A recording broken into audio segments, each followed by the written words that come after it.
of my time. Gentleman reserves. Gentleman from California. Mr. Speaker, I now yield 3 minutes to the gentleman from Texas, a member of the committee, a law enforcement specialist, a decorated veteran. Mr. Nehls. Gentleman from Texas is recognized. Mr. Speaker, I rise today in strong support of the Bipartisan Judges Act, which would create 63 permanent federal district court judgeships and 3 temporary judgeships, including 10 in the great state of Texas and 4 in my district over the next 10 years. This bill would also authorize additional courtroom locations in multiple states to improve access for rural residents in large districts such as the Southern District of Texas.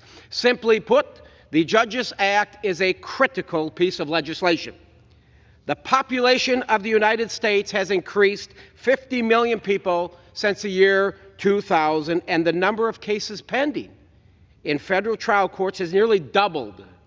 Despite this, Congress has not added more federal judges to the bench since 2004. Unsurprisingly, this has led to staggering backlogs in federal courts across the country, which has in turn led to litigants losing access to timely justice and a severely overworked judicial bench.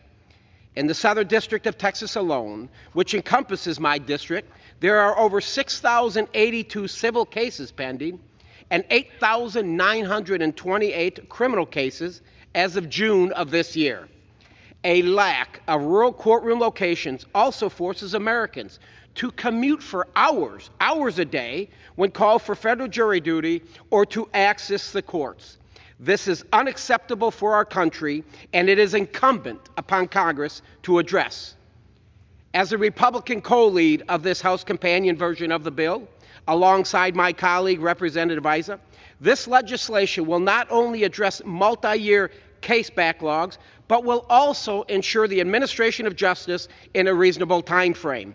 And make no mistakes, folks, the sudden opposition to this bill from my friends on the other side of the aisle is nothing more than childish foot stomping. The Democrats know this is a fair bill, and they know that it doesn't give any president or party an advantage in appointing judges, since they are to be added in 6 segments over 10 years.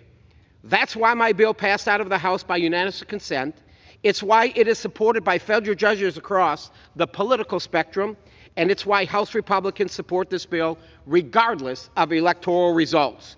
But because they are angry over the results of this election, the official Democrat position now seems to be that our federal trial court system should be left to languish over the weight of crippling backlogs. This bill is common sense. One of our most basic obligations as a Congress is to oversee the judiciary and ensure it functions well. I strongly urge my colleagues to fulfill that obligation and support this legislation. With that, I yield back. I reserve. Gentleman from California reserves. Gentleman from New York.